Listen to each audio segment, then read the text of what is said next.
जय हिंद साथियों। जीके भाई कोकल सर के इस डिजिटल प्लेटफॉर्म पे एक बार फिर से आपका स्वागत है। देखो भाई, अब आपका एग्जाम आ रहा था रीट का, तो मैं आपको जैसे मैंने एकीकरण पढ़ाया, जैसे मैंने आपको प्रजामंडल पढ़ाई, जैसे मैं एक पॉलिटी का एक वीडियो आपको प्रोवाइड करवाना चाहता हूँ, जिसके अंदर आपको शॉर्ट एंड स्वीट के अंदर पूरा राज्यपाल मैं डिस्कस करूंगा, है ना। तो राज्य कार्यपालिका का जो संवैधानिक प्रमुख होता है उसका नाम है राज्यपाल। और आज अपन मुझे डिस्कस करते हैं उसका क्या नाम है, राज्यपाल। मैं सब चीजें बता दूंगा इसके अंदर एक ही वीडियो के अंदर। ठीक है, छोटा बढ़ाएंगे, केवल आपको सुनना है और आपने जो पढ़ रखा है उसको चीजों को रिवाइज करनी है। ठीक है, मैं वही करवा रहा हूँ, वही काम है रिवाइज करवाने का। ठीक है भाई, तो अब देखना, सबसे पहले अपन बात करते हैं कि राज्य जो कार्यपालिका होती है,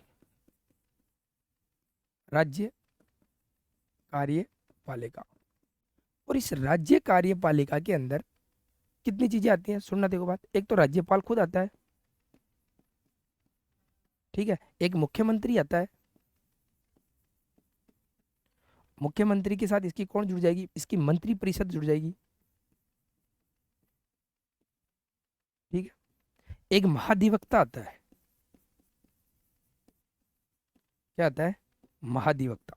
ठीक है, तो ये राज्य कार्यपालिका, अगर अपन राजस्थान की बात करें तो राजस्थान के अंदर राजस्थान सरकार के प्रमुख तीन अंग होते हैं। एक होती है कार्यपालिका, एक होती है व्यवस्थापिका, और एक होती है न्यायपालिका। तो अपन जो डिस्कस कर रहे हैं वो किसको कर रहे हैं, राज्य की कार्यपालिका के अंदर पहला जो टॉपिक है उसका नाम है राज्यपाल। ठीक है, तो अब राज्यपाल के बारे में अपन बात करें। राज्यपाल, ठीक है, राज्यपाल, अनुच्छेद में आपको बता देता हूँ सारे। अनुच्छेद 153, अनुच्छेद 154, अनुच्छेद 155, क्या है ये, राज्यपाल से संबंधित अनुच्छेद है। 156 कौन से याद रखने हैं मैं भी बता दूंगा। 157। ठीक है, अभी इतने से डिस्कस कर लेते हैं। अनुच्छेद 153 में ये कह रखा है कि प्रत्येक राज्य का एक राज्यपाल होगा, प्रत्येक राज्य का एक राज्यपाल होगा। ठीक है, अनुच्छेद 153 ये कहता है कि प्रत्येक राज्य का एक राज्यपाल होगा। लेकिन मैंने आपको जब एकीकरण वाला जब वीडियो अपलोड किया था उसके अंदर भी मैंने बताया था कि सातवां संविधान संशोधन, सातवां संविधान संशोधन 1956 में ये प्रावधान किया गया था कि दो राज्यों का एक राज्यपाल भी हो सकता है। चलो, ये हो गया अपना 153 के अंदर कि प्रत्येक राज्य का एक राज्यपाल होगा। और लेकिन सातवां संविधान संशोधन 1956 अपने को यह प्रावधान करता है कि दो राज्यों का एक राज्यपाल भी हो सकता है। ये अनुच्छेद 153 अपने को कहता है। ठीक है, अब अनुच्छेद 154 अपने को क्या कहता है, इसकी कार्यपालिका शक्तियों के बारे में विस्तार करता है। ये कार्यपालिका शक्तियां, जो जितनी भी इसकी कार्यपालिका जो शक्तियां हैं उसके बारे में बताता है। तो अनुच्छेद 54 में यह लिखा हुआ है कि राज्य की समस्त कार्यपालिका शक्तियां राज्यपाल में निहित होगी। किसमें निहित होगी, तो राज्यपाल में निहित होगी। पहली लाइन हो गई। दूसरा ये कह रखा है, राज्य की कार्यपालिका के समस्त कार्य, मतलब जितने भी कार्य होंगे राजस्थान सरकार की, वो किसके नाम से होंगे, राज्यपाल के नाम से होंगे। मतलब राज्य कार्यपालिका का संवैधानिक प्रमुख, अगर बात करें संवैधानिक प्रमुख, तो राज्य कार्यपालिका का संवैधानिक प्रमुख कौन होगा, राज्यपाल होगा। क्लियर, वास्तविक प्रमुख अलग होगा, काम करने वाला अलग होगा, किसके नाम से काम किए जाएंगे, तो राज्यपाल के नाम से काम किए जाएंगे। दो चीजें हो गई। तो कार्यपालिका की समस्त शक्तियां राज्यपाल में निहित होगी। राज्य कार्यपालिका का संवैधानिक प्रमुख कौन होगा, राज्यपाल होगा। ये राज्यपाल इन शक्तियों का प्रयोग अपने अधीनस्थों के माध्यम से करेगा। तीसरी लाइन क्या लिखी हुई है, अपने अधीनस्थों के माध्यम से करेगा। अब इसके अधीनस्थ कौन कौन से हैं, देखो, एक तो इसके अधीनस्थ के अंदर आएगी सीएम और इसकी मंत्री परिषद, सीएम और उसकी मंत्री परिषद। और एक जो आएगा, कौन आएगा, नौकरशाही, जितने भी सरकारी नौकर हैं उनके माध्यम से इन शक्तियों का प्रयोग करेगा। हालांकि मैं आपको बता रहा हूं कि संवैधानिक प्रमुख राज्यपाल है, लेकिन वास्तविक प्रमुख मुख्यमंत्री होता है। कार्य सारे मुख्यमंत्री करता है, लेकिन किसके नाम से करता है, तो राज्यपाल के नाम से करता है। ठीक है, संवैधानिक प्रमुख की बात आ जाए तो राज्यपाल, और वास्तविक प्रमुख की बात आ जाए तो मुख्यमंत्री। अधीनस्थों के माध्यम से करता है, सीएम और उसकी मंत्रिपरिषद के माध्यम से करता है, नौकरशाही के माध्यम से, मतलब जो जितने भी सरकारी नौकर होते हैं उनके माध्यम से ही अपनी शक्तियों का प्रयोग करता है। अनुच्छेद 55 में आई होप आपको समझ में आ गया होगा। ठीक है, अब अनुच्छेद 156 सॉरी 155, इसके अंदर दो चीजें हैं भाई। ठीक है, वेरी इंपॉर्टेंट है दोनों चीजें। एक तो होती है राज्यपाल का चयन और एक होती है राज्यपाल की नियुक्ति। ठीक है, 156 में आगे वाले पेज में बता दूंगा आपको। एक तो होता है चयन और एक होती है नियुक्ति। तो राज्यपाल का चयन वो केंद्र सरकार करती है। कौन करती है? केंद्र सरकार। राज्यपाल का चयन कौन करती है भाई? केंद्र सरकार करती है। केंद्र सरकार एक आदमी को कह देगी भाई इसको राज्यपाल बनाओ, तो फिर इसकी नियुक्ति कौन करेगा? इसकी नियुक्ति करता है राष्ट्रपति। जैसे राज्य के अंदर कार्यपालिका के सभी कार्य राज्यपाल के नाम से किए जाते हैं, वैसे संघ के अंदर, केंद्र के अंदर सारे कार्य होते हैं वो राष्ट्रपति के नाम से किए जाते हैं। करता कौन है? प्रधानमंत्री और उसकी मंत्रिपरिषद करती है, लेकिन नाम किसका होता है? राष्ट्रपति का होता है। ठीक है, तो इसकी नियुक्ति जो है वो कौन कर देगा? राष्ट्रपति कर देगा। राष्ट्रपति क्या अपने मन से करेगा क्या? नहीं, जो केंद्र सरकार बताएगी, जो संघ सरकार बताएगी, उस व्यक्ति को यह नियुक्त कर देता है। अब मैं बात करूं, देखो इसके अंदर 4-5 क्वेश्चन बनते हैं। नियुक्ति की जो प्रक्रिया है ना, नियुक्ति की प्रक्रिया, ये जो नियुक्ति की प्रक्रिया है ये ली गई है कनाडा से। नियुक्ति की प्रक्रिया कहां से ली गई है? कनाडा से ली गई है। ठीक है, और नियुक्त कौन कर देगा? राष्ट्रपति कर देगा। लेकिन अगर मैं बात करूं कि राज्यपाल का जो पद है, ये पद कहां से लिया गया है, तो ये पद लिया गया है 1935 के भारत शासन अधिनियम से। 1935 के भारत शासन अधिनियम से ये क्या लिया गया है? पद लिया गया है। क्लियर? राज्यपाल का पद 1935 भारत शासन अधिनियम से लिया गया। नियुक्ति राष्ट्रपति करेगा। नियुक्ति की प्रक्रिया कनाडा से ली गई है। चयन केंद्र सरकार करेगी। चलो, अब इसके बाद में ये 3 अनुच्छेद आपको समझ में आ गए होंगे। इसके बाद में आगे वाला पढ़ते हैं अपन। अगर अपन बात करें आगे वाले अनुच्छेद के अंदर, तो 156, और फिर बात करते हैं 157, और फिर बात करेंगे 158 की। ठीक है, तो अनुच्छेद 156 में इस राज्यपाल का कार्य, जो राज्यपाल का क्या रहेगा, मतलब कार्यकाल रहेगा, वो कितना रहेगा? कार्यकाल। और इसकी जो पद से मुक्त कैसे हो सकता है, वो चीज इसके अंदर डिस्कस की गई है। ठीक है, तो अपन बात करें कि राज्यपाल का जो कार्यकाल है, तो राज्यपाल का कार्यकाल वैसे सामान्यतः सभी को पता होता है कि 5 साल होता है। लेकिन स्टेटमेंट के अंदर अगर कहीं ये दे दे आपको कि क्या राज्यपाल का कार्यकाल सामान्यतः 5 वर्ष होता है, क्या राज्यपाल का कार्यकाल शपथ ग्रहण से 5 वर्ष होता है, तो राज्यपाल का जो कार्यकाल रहता है वो शपथ ग्रहण से कितना होता है? शपथ ग्रहण से 5 वर्ष होता है। ठीक है, पहली चीज। दूसरा, राज्यपाल का कार्यकाल तब तक राज्यपाल अपने पद पर बना रहता है जब तक इसका उत्तराधिकारी नहीं आ जाए। मतलब इसका उत्तराधिकारी नहीं आने तक ये अपने पद पर बना रहता है। उत्तराधिकारी आने तक अपने पद पर बना रहता है। ठीक है, तो सामान्यतः कितने साल का होता है? 5 वर्ष का होता है। क्या, अब देखो पद से मुक्त कैसे हो सकता है? क्या राज्यपाल की आकस्मिक मृत्यु नहीं हो सकती क्या? तो राज्यपाल की आकस्मिक मृत्यु हो सकती है भाई, किसी की भी हो सकती है, तो राज्यपाल की भी हो सकती है। तो राज्यपाल की जब आकस्मिक मृत्यु हो जाती है, या राज्यपाल का जो पद है वो आकस्मिक रूप से रिक्त हो जाता है, जरूरी नहीं है मृत्यु हो, आकस्मिक रूप से क्या हो जाता है? रिक्त हो जाता है, अब राज्यपाल की पोस्ट तो खाली नहीं रह सकती भाई। तो फिर इस पे राज्यपाल के जो पद पर कार्य कौन करेगा? तो संबंधित राज्य का जो मुख्य न्यायाधीश है हाई कोर्ट का, वो इस पे क्या करेगा? कार्य करेगा। तो ठीक है, संबंधित राज्य का मतलब एचसी का मुख्य न्यायाधीश इस पोस्ट पे कार्य करेगा, कार्यवाहक राज्यपाल के रूप में कार्य करेगा। चलो, ये बात समझ में आ गई। पद। अब जो राज्यपाल है, क्या वो त्यागपत्र भी दे सकता है क्या? भाई दे सकता है। जिसने उसको नियुक्त किया है उसी को ये क्या दे सकता है? त्यागपत्र। अगर राज्यपाल अगर अपना त्यागपत्र देगा तो वो किसको दे देगा? राष्ट्रपति को दे देगा। और एक चीज और और समझो इसके अंदर, क्या राष्ट्रपति राज्यपाल को 5 वर्ष से पहले हटा सकता है क्या?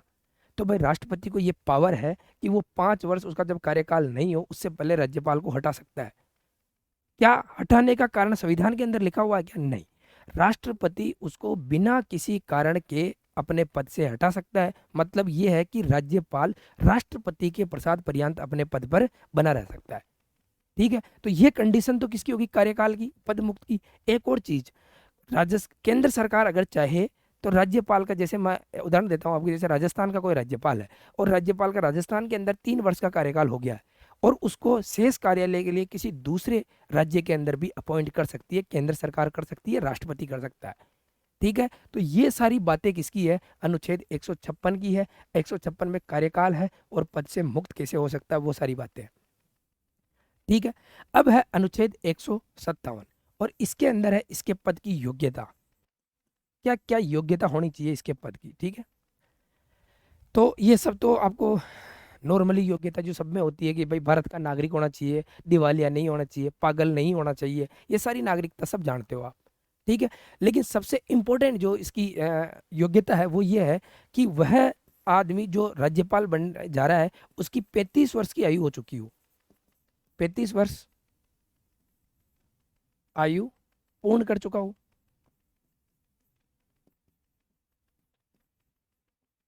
ठीक है, 35 वर्ष की आयु क्या कर चुका हो, पूर्ण कर चुका हो। ठीक है, और वह भारत का नागरिक तो होना ही चाहिए।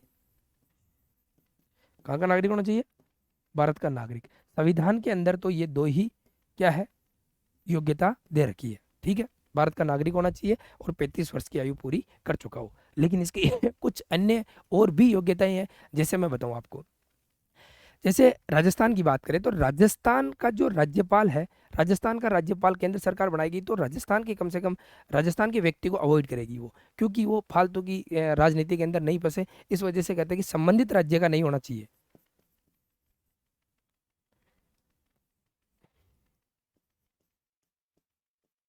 संबंधित राज्य का नहीं होना चाहिए। ठीक है, उसको ही जो है राज्यपाल नियुक्त किया जाएगा। ठीक है, तो इसके बारे में, योग्यता के बारे में तो ज़्यादा आपको ये चीज़ इंपॉर्टेंट है, इसकी एज कितनी होनी चाहिए, मिनिमम एज की बात कर रहा हूँ मैं, कि मिनिमम कितनी इससे ज़्यादा होनी चाहिए तो 35 वर्ष से तो अधिक होनी ही चाहिए। ठीक है, अब 158, अब अनुच्छेद 158 में इसके पद की शर्तें, पद की क्या है भाई, शर्तें। तो इसकी पद की कौन कौन से शर्तें हैं, देखो सारी सब चीज़ें नॉर्मल है। वो न तो विधानमंडल का होना चाहिए, सदस्य होना चाहिए विधानमंडल, न संसद का सदस्य होना चाहिए, दोनों का सदस्य नहीं होना चाहिए, सदस्य नहीं होना चाहिए। किसी लाभ के पद पर कार्यरत नहीं होना चाहिए, किसी लाभ के पद पर कार्यरत नहीं होना चाहिए। ठीक है, और ये बाकी तो दिवालिया नहीं होना चाहिए। अब देखो 158 के अंदर है राज्यपाल का वेतन, तो अनुच्छेद एक शर्तों के अंदर ही आएगा। तो राज्यपाल को एक तो मुक्त आवास मिलता है, ठीक है, और इसको वेतन भत्ते तो बहुत सारे मिलते हैं। वेतन कितना मिलता है, 3.5 लाख। ठीक है, 3.5 लाख रुपए इसको क्या मिलते हैं, अपने तनख्वाह मिलती है, 3.5 लाख रुपए मिलती है। और राज्यपाल का वेतन किसी भी कंडीशन में कम नहीं किया जा सकता। ठीक है, ना राज्यपाल के वेतन पर कोई टैक्स लगता है। दूसरी बात, राज्यपाल का वेतन दिया कहाँ से जाता है, तो जैसे राज्य, किसी जिस राज्य का वह राज्यपाल हो, जब तक वो पद पर बना रहेगा 5 साल तक उस राज्य की सिंचित निधि से दिया जाएगा। कौन सी निधि से दिया जाएगा, सिंचित निधि से दिया जाएगा।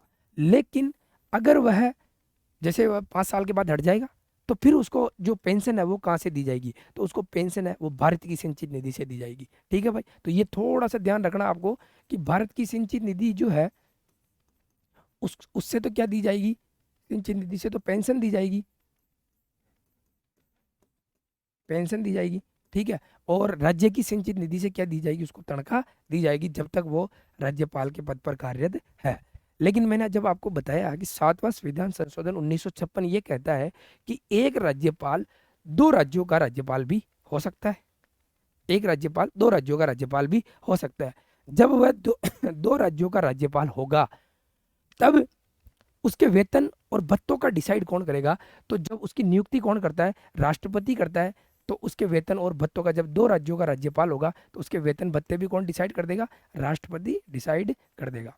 ठीक है, ये क्वेश्चन पूछा था अभी सेट के अंदर कि जैसे किसी भी राज्य का जो लोक सेवा आयोग है, 2 राज्यों का लोक सेवा आयोग का अध्यक्ष एक जने को बनाना हो, तो फिर उसका जो वो कौन बनाएगा, तो वो कौन बना सकता है, राष्ट्रपति के पास वो अधिकार होता है, राष्ट्रपति बना सकता है। तो मेरे को जहाँ तक मुझे लगता है कि आपको ये तीनों 156, 157 और 158 अनुच्छेद समझ में आ गए होंगे। चलो इसके आगे देखते हैं। अब है 159 अनुच्छेद है 159, और 159 के अंदर है इसकी शपथ, कि राज्यपाल जो बनता है उसको शपथ कौन दिलाता है। देखो राज्यपाल की नियुक्ति मैंने बता दी राष्ट्रपति, जब राष्ट्रपति नियुक्त करके एक नियुक्ति पत्र जारी करता है जिसको मुख्य सचिव पढ़ता है, जो संबंधित राज्य का कौन होता है मुख्य सचिव वो पढ़ता है, और इसको शपथ है वो कौन दिला देगा, जैसे संबंधित न्यायालय का, उच्च न्यायालय का, कौन से न्यायालय का, उच्च न्यायालय का जो मुख्य न्यायाधीश होता है, मुख्य न्यायाधीश, इसको क्या दिला देगा, शपथ दिला देगा। ये शपथ का प्रारूप कौन से अनुच्छेद के अंदर है, अनुच्छेद 159 के अंदर है, राज्यपाल की शपथ। राज्यपाल शपथ के रूप में किन शब्दों का प्रयोग करता है, तो राज्यपाल कहता है कि मैं संविधान और विधि का, किस किस का, संविधान, विधि का, विधि मतलब कानून, भारतीय संविधान, ठीक है, प्रतिरक्षण करूंगा, प्रतिरक्षण करूंगा, परिरक्षण करूंगा, प्रतिरक्षण करूंगा, परिरक्षण करूंगा, और क्या करूंगा, संरक्षण करूंगा। ठीक है, ये तीन वर्ड यूज में लेता है कि मैं भारतीय संविधान और विधि का प्रतिरक्षण करूंगा, परिरक्षण करूंगा और संरक्षण करूंगा, निष्ठापूर्वक कार्य करूंगा, निष्ठापूर्वक क्या करूंगा, कार्य करूंगा, और एक और चीज कह रखी है कि मैं लोगों के कल्याण के लिए कार्य करूंगा, भगवान को साक्षी मानकर लोगों को कल्याण के लिए कार्य करूंगा। तो शपथ के रूप में ये तीन लेता है। जैसे मान लिया जाए उच्च न्यायालय का मुख्य न्यायाधीश सीजे अगर उपस्थित नहीं हो तो फिर राज्यपाल को शपथ कौन दिला देता है, तो राज्यपाल को जब ये इसकी अनुपस्थिति में, इसकी अनुपस्थिति में जो वरिष्ठतम न्यायाधीश होता है, वरिष्ठतम न्यायाधीश, वो क्या करता है, राज्यपाल को शपथ दिला देता है। ठीक है भाई, तो ये है अनुच्छेद 159, इसके अंदर क्या है, शपथ है। ठीक है, अब ये मोटी मोटी अनुच्छेदों की बातें तो ये हो गई। अब मैं राज्यपाल की आपको शक्तियां बता देता हूं कि राज्यपाल की कौन कौन सी शक्तियां हैं, और राज्यपाल उन शक्तियों के प्रयोग उनके माध्यम से किन किन को नियुक्तियां करता है, किन किन। ठीक है, तो ये है राज्यपाल की शक्तियां।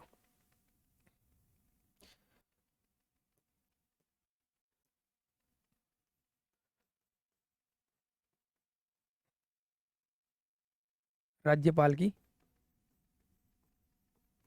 शक्तियां, ठीक है, तो राज्यपाल की कितने प्रकार की शक्तियां होती है, इसी पेज के अंदर मैं सारी चीजें आपको डिस्कस कर लूंगा, और समझ में भी आ जाएगी। मैं पढ़ाऊँ समझ में नहीं आई ऐसा नहीं हो सकता भैया ना। ठीक है, तो इसकी शक्तियां देखो, मोटी मोटी शक्तियां, एक तो होती है कार्यकारी शक्ति, कार्यकारी शक्तियां, ठीक है, एक होती है अपने विधायी शक्तियां,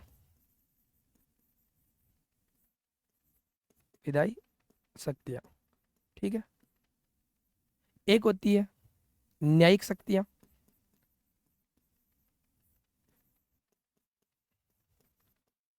न्यायिक शक्तियां, और एक होती है अपने वित्तीय शक्तियां।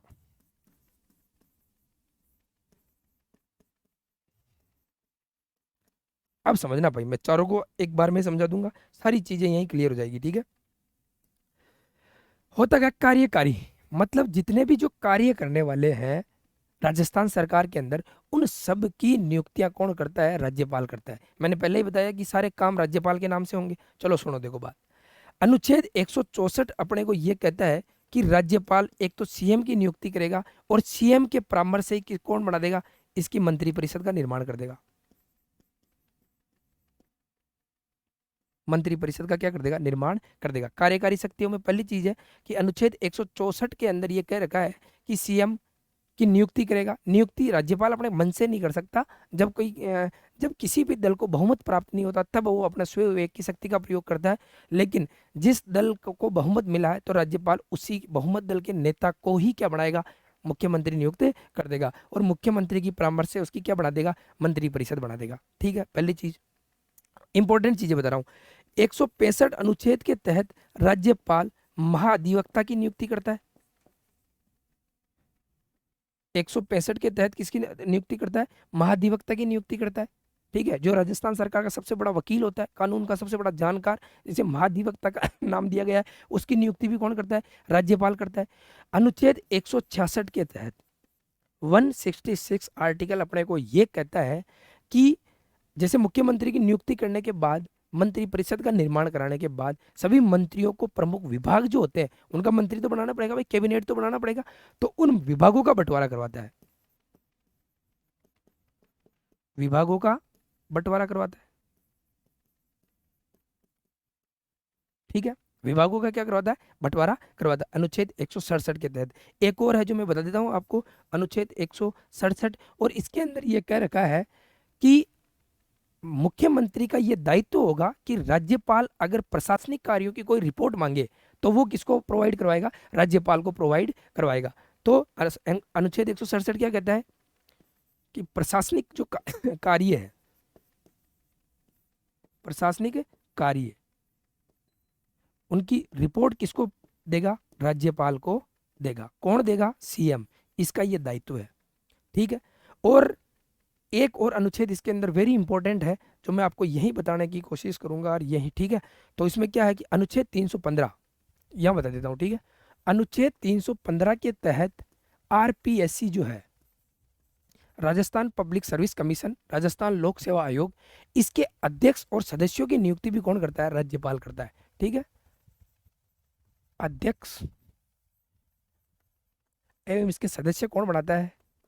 राज्यपाल बनाता है। सुनना, देखो ये अनुच्छेद 315 वेरी इंपॉर्टेंट है, लेकिन इसमें क्या होता है कि अध्यक्ष और सदस्यों की नियुक्ति तो राज्यपाल कर सकता है, लेकिन उनको हटाने का कार्य राज्यपाल का नहीं। राज्यपाल उनको नहीं हटा सकता। अध्यक्ष, जो आरपीएससी का अध्यक्ष और सदस्य हैं, उनको हटाने का कार्य अगर कोई कर सकता है तो वो कर सकता है राष्ट्रपति। कौन कर सकता है? राष्ट्रपति उनको हटा सकता है, ये राज्यपाल नहीं हटा सकता। राजस्थान के अंदर दो ऐसे आयोग है, एक तो चुनाव आयोग, चुनाव आयोग के जो मुख्य आयुक्त होता है उसकी नियुक्ति भी राष्ट्रपति, क्या नाम है, राज्यपाल कर देता है, लेकिन उसको हटाने का काम राज्यपाल का नहीं है, राज्यपाल नहीं हटा सकता, उसको भी राष्ट्रपति हटा सकता है। और आरपीएससी के अध्यक्ष और सदस्यों को भी कौन हटा सकता है? राष्ट्रपति हटा सकता है।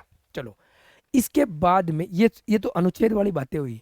बाकी जितने भी राजस्थान के आयोग हैं उनके अध्यक्ष और सदस्यों की नियुक्ति कौन कर देता है? राज्यपाल कर देता है। जैसे कि मैं बताऊं आपको, सूचना आयोग है, ठीक है, महिला आयोग है, मानवाधिकार आयोग है, जितने भी आयोग है राजस्थान सरकार के, उनकी अध्यक्ष और सदस्यों की नियुक्ति भी कौन करता है? राज्यपाल करता है। कौन सी शक्ति के तहत करता है? कार्यकारी शक्ति के तहत करता है। इसके अंदर एक चीज और इंपॉर्टेंट है, वो रह गई, वो सुन लो। देखो, राजस्थान के अंदर जितने भी जो विश्वविद्यालय होते हैं, महाविद्यालय होते हैं, इनके अंदर एक पोस्ट होती है जिसका नाम है कुलपति। लो मैं आगे बता देता हूँ इसके अंदर, ठीक है। जैसे महाविद्यालय होती है, यूनिवर्सिटी होती है, इनके अंदर एक पोस्ट होती है जिसका नाम है कुलपति, ठीक है।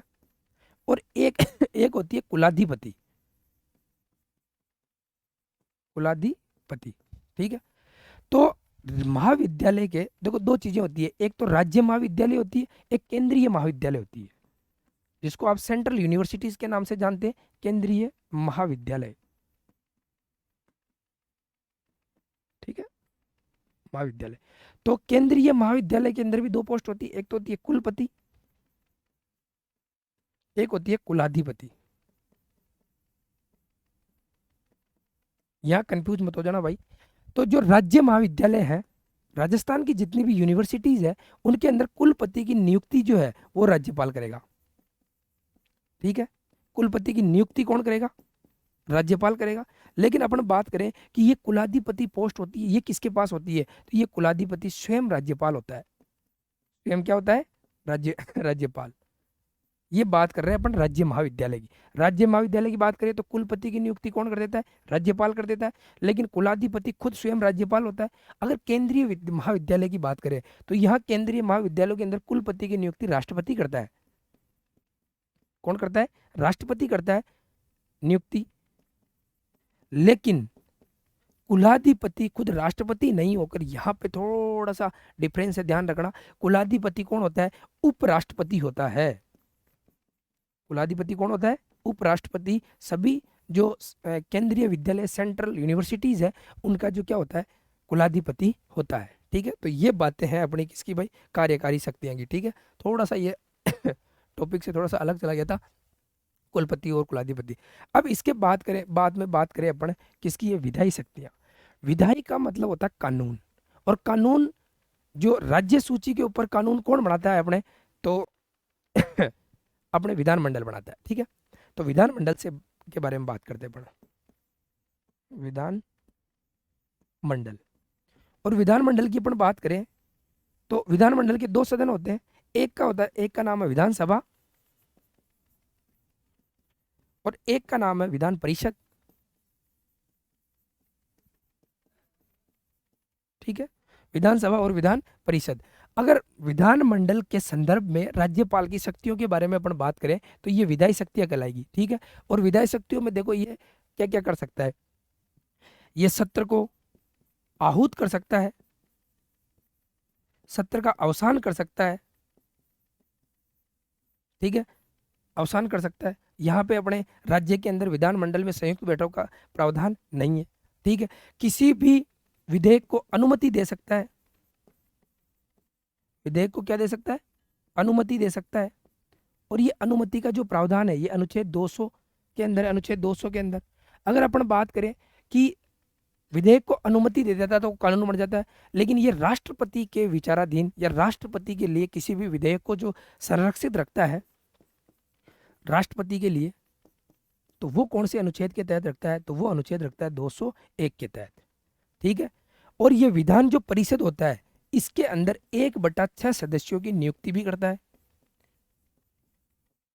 1/6 सदस्यों की क्या कर देता है, नियुक्ति कर देता है। जो समाज, सहकारिता, विज्ञान, कला, इनके क्षेत्र जो भी प्रतिष्ठित व्यक्ति है उनकी जो ये क्या कर देता है, नियुक्ति कर देता है। किसके अंदर, विधान परिषद के अंदर। ठीक है, सत्र का आहूत करता है, सत्र अवसान कर देता है, विधेयक को अनुमति देता है अनुच्छेद 200 के तहत, और राष्ट्रपति 201 के तहत क्या कर देता है, राष्ट्रपति के लिए किसी भी विधेयक को सुरक्षित रख सकता है। अगर मान लिया जाए कि अपने विधानमंडल के दोनों जैसे राजस्थान के अंदर तो एक ही है, विधानसभा ही है, विधान परिषद तो है नहीं। जैसे विधान मंडल का दोनों सदन सत्र में नहीं हो और अचानक अगर कोई कानून बनाने की जरूरत पड़ जाए तो अनुच्छेद 213 के तहत, कौन से अनुच्छेद 213 के तहत राज्यपाल क्या जारी कर सकता है, अध्यादेश जारी कर सकता है। ठीक है, तो अनुच्छेद 213 के तहत अध्यादेश जारी करता है, राष्ट्रपति अनुच्छेद 123 के तहत अध्यादेश जारी करता है भाई। ठीक है, इसके बाद में न्यायिक शक्तियां, तो राज्यपाल को सारी की सारी राष्ट्रपति को जो शक्तियां प्राप्त है वही राज्यपाल को प्राप्त है, लेकिन राज्यपाल किसी की मृत्युदंड को माफ नहीं कर सकता, सैन्य एवं कोर्ट मार्शल की जो शक्तियां हैं वो राज्यपाल को प्राप्त नहीं है। ठीक है, और न्यायिक शक्तियों में क्या है, तो राज्यपाल को देखो, सुनो बात, जब राष्ट्रपति संबंध जो जितने भी हाई कोर्ट होते हैं उनका जो मुख्य न्यायाधीश है वो कौन नियुक्त करता है, राष्ट्रपति नियुक्त करता है भाई। ठीक है, तो राष्ट्रपति ये जो है सीजे को नियुक्त करते समय, चीफ जस्टिस को नियुक्त करते समय राष्ट्रपति को परामर्श देता है। किसको परामर्श देता है, राष्ट्रपति को परामर्श देता है। ठीक है, दूसरा वेरी इंपॉर्टेंट क्वेश्चन है, बहुत बार एग्जामों के अंदर पूछा जा चुका है। ठीक है, अनुच्छेद 233 के तहत वो जिला न्यायाधीश, अनुच्छेद 233 के तहत वह जिला न्यायाधीशों की क्या करता है, नियुक्ति करता है। कौन, राज्यपाल। ठीक है, तो न्यायिक शक्ति के अंदर बाकी सभी शक्तियां, किसी की सजा को कम कर सकता है, सजा को चेंज कर सकता है, लेकिन ये मृत्युदंड को माफ नहीं कर सकता। सैन्य और कोर्ट मार्शल की शक्तियां इसे प्राप्त नहीं है। जो जैसे जितने भी न्यायाधीश और मुख्य न्यायाधीश की नियुक्ति राष्ट्रपति करता है उस समय यह राष्ट्रपति को सलाह देता है। ठीक है, और 233 के तहत जिला न्यायाधीशों की नियुक्ति भी कौन करता है, राज्यपाल करता है। अब वित्तीय शक्तियों के बारे में अपन अगर बात करें तो जो आकस्मिक निधि है राज्य की, आकस्मिक निधि पर राज्यपाल का अधिकार होता है। दूसरा, एक मैं बात करूं धन विधेयक की।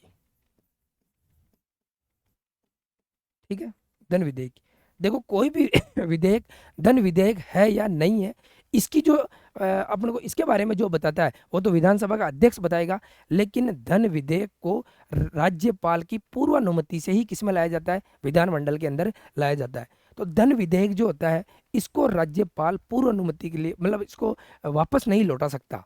धन विधेयक को पुनर्विचार के लिए